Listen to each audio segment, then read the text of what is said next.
sick of people hating on us millennials. I love saying that so much, especially behind an actual millennial in a bar I'm 5 years too old to be in.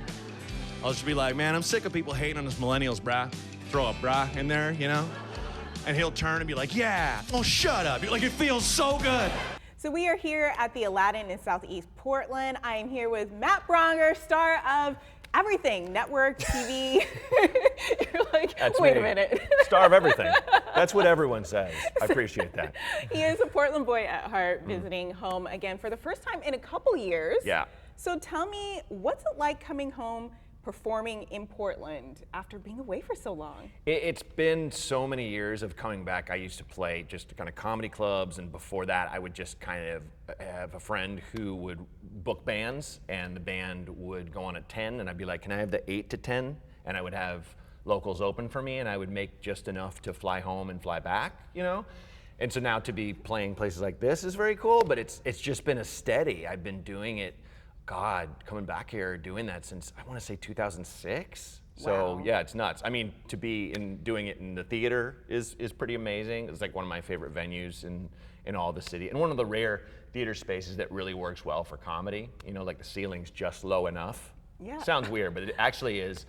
No, I'm just saying. I was like following you on that. I was like, No, I know. low enough. It's like the architecture of laughs, which is a weird thing. Like anytime you're in a comedy club, the good ones, you're like in a basement almost, if you notice. Okay. And the room's almost arrow-shaped with the comedian as the focus, and Yeah. the ceiling's a little low. So it feels a little jazz clubbish, a little cavernous, and it also very communal, where if you fill this place up, it's just enough people and just enough of a comfortably enclosed space, as weird as that sounds, to really have that communality. Is that a word? It I is don't know. now. Okay, good. But I was thinking that actually when I walked in here, I was like, oh, this is much more, I don't know, cozy than I thought it Yeah, would be. that's the word.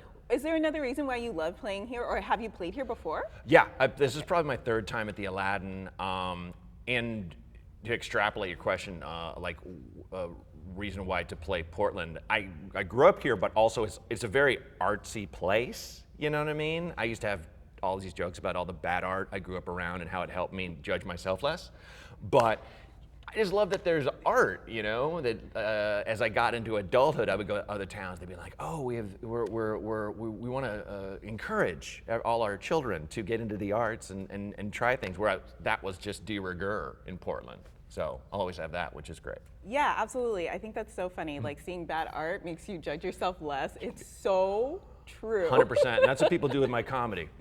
You know, they show up and go, I could do that. I feel better about myself. Oh, Yeah. good. Me too. I do that too. There you go, good.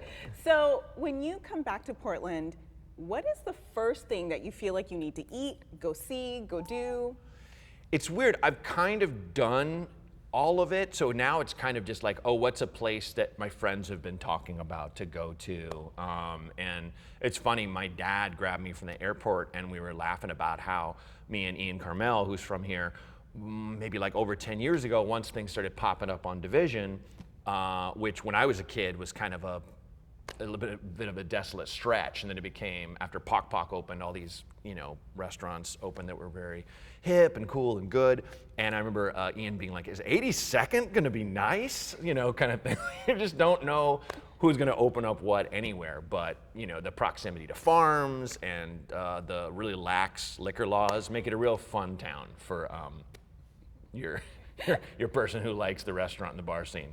Well, I was thinking the minute you said lax liquor laws, and I'm thinking to myself, oh, I guess that's true. I'm new here. I just moved here in July. Oh, okay. So Well, like, there's maybe in California, I haven't really registered it. yeah. Well, I mean, I used to bartend in Chicago, and so I know all about like how hard it is to get a liquor license. 'Cause I have friends who've opened bars and stuff, and not that it's easy in Portland, but I know you can be like, I have a muffin store. Want a shot? Like, you can serve liquor almost any kind of business as long as you pay for the license and get, you know, it's not as hard to get as other places. And also the nudity law, which has allowed this city to have more strip clubs per capita than any other town. This I've heard is true. Yeah, and so when I say that to friends, or new friends, as just a piece of trivia, they're just like, no, come on, more than New Orleans, more than Montreal. You know, and I'm Yeah, just like, maybe. Pretty much. No, I grew up thinking every bar had a naked lady in it. Like when I was a kid, I just thought they were just in there. You know, that's just what you did. No, it's not normal. No. Portland, it's not normal. That should be a logo on the bottom right now. And it pops up. Exactly.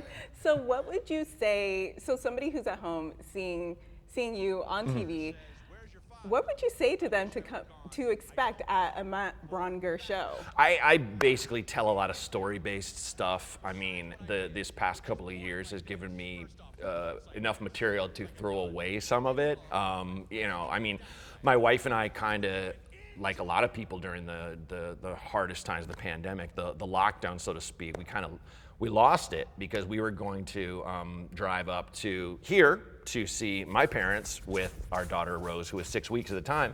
And as you remember, Oregon caught fire, whole state. Yes.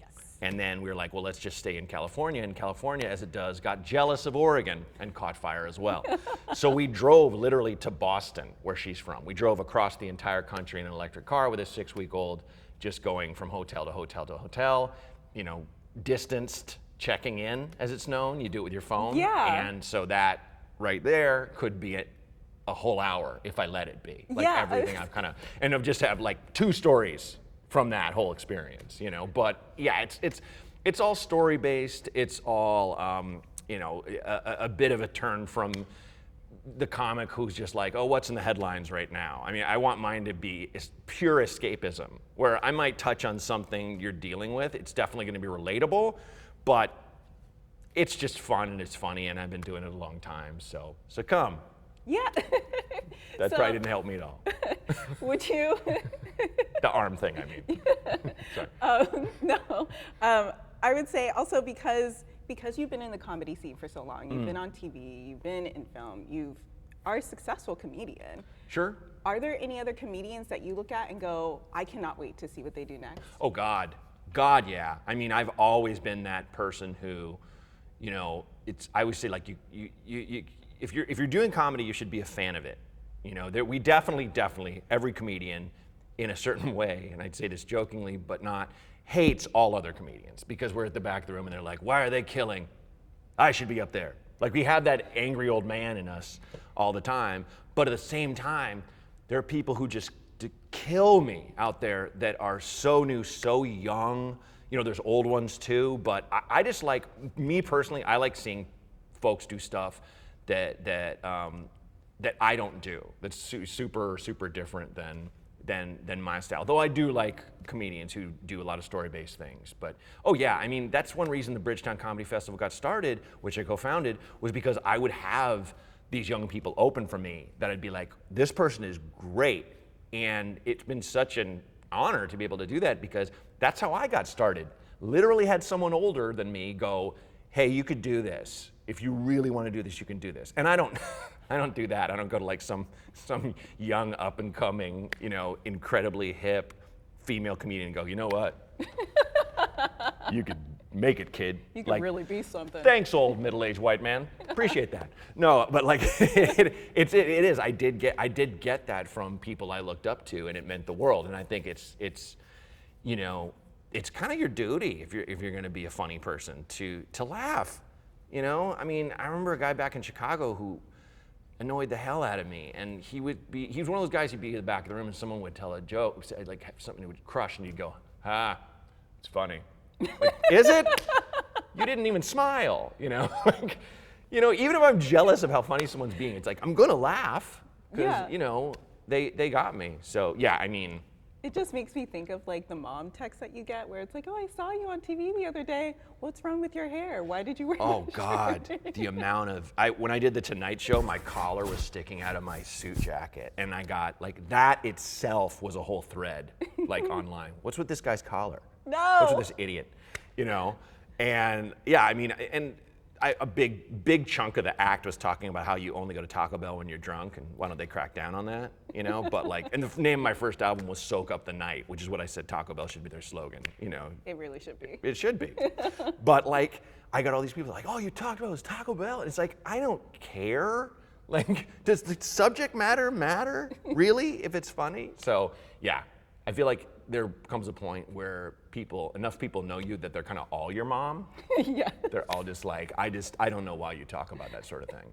And I'm not controversial at all, but I liked you, one of my best friends, Kyle Kinane, we started out together and he called one of his albums, I liked his old stuff better, which I thought was so genius. No, but it's too real though. Yeah. Yeah. So for anybody who is a Portland-based comic, grew up, born and raised like you, Yeah. what advice do you have for them to have the kind of career that you've been able to have? Oh God, just only do it if you love it. I talked to Colin Mockery, who's on Whose Line Is It Anyway, and I used to have this podcast called This Might Help, where we basically gave advice to people calling anonymously, and someone called in about how do I make it in comedy or how do I make a living, and Colin had the best advice where he's like really go for it, but just make sure if there's anything you love more, do that thing. And he is internationally known. He's doing great, He's like one of the hands down best improvisers the world's ever known. But it's just, he's been through it, just like all of us. So, but that said, be prepared for adversity, but don't let it drive you too crazy. Especially, I can't stress this enough, comparison is the thief of joy. I let it steal my joy all the time and shouldn't. And I'm deep into my 40s, and that's something I need to work on more in therapy. But you're gonna be like, why haven't I made it further than this? Why haven't I done? It's like, no, you should just be concerned. Am I liking the stuff I'm putting out? Are people reacting to it? Am I doing stuff that I think is funny? That's the number one biggest thing for me. I never look at a crowd, and I talk about this in my act, and go, I know what you want. I don't know what people are into. One example I use is how, I'm not that blue of a comic, meaning like anything dirty or cursing, okay. Not a lot. F-bomb here and there for spice. It's like hot sauce. You gotta throw it in there sometimes. But, I've looked at old crowds, very old people, and you think, oh, I can't do anything risque. It's like, no, those are the people who want that because they were grown up told, no, you don't think that or know that, and they like a little spice, you know what I mean? And some don't. The point is only you can do what you think is funny. So that would be it. Yeah. So just use that last 10 seconds. Okay. And just have your question and then add mine. So since the pandemic hit, I'm sure comedy has changed being, right. Being a comic, doing your stand-up shows. Yeah. How have the crowds been? It's tough because we were all kind of wrestling with, okay, when do we open up? When can we go out? When do we not wear masks? I still play for crowds who wear masks, some who don't. I will say I'm lucky enough to have a very, as I call it, vaccinated fan base. Like I've been to pockets of the country where there's a guy with like one tooth and he's like, yeah, I'm vaccinated. I ain't stupid. Not to use accent as a backwoods thing, but that gives me really good. Thank you, thanks. I do characters, but no, it's one of those kind of one day at a time thing. And if people aren't coming because they're not comfortable, I absolutely understand. But we at the same time kind of need to live and we need to be together. And the great thing about live performance is I firmly believe it can't be replaced because it's immediate and it's only in the moment. And like even as us talking right now, we'll never have this moment again. And that hurts. That was very deep. But it's the same thing with comedy. Something can go wrong. A zipper's down. You don't know what's gonna happen, and that's kind of why you show, because then, the moment's over and you go off into the night, and we had that. It's not a movie you can queue up again and watch. Every performance is different, and that was the thing people were kind of missing. At least I was, when everything was locked down, as well as, just human contact outside of my spouse, like all of us. Well, yeah, I think we've all been there. Well, this has been so fun talking with you. Thank you so much for talking with me. I appreciate you.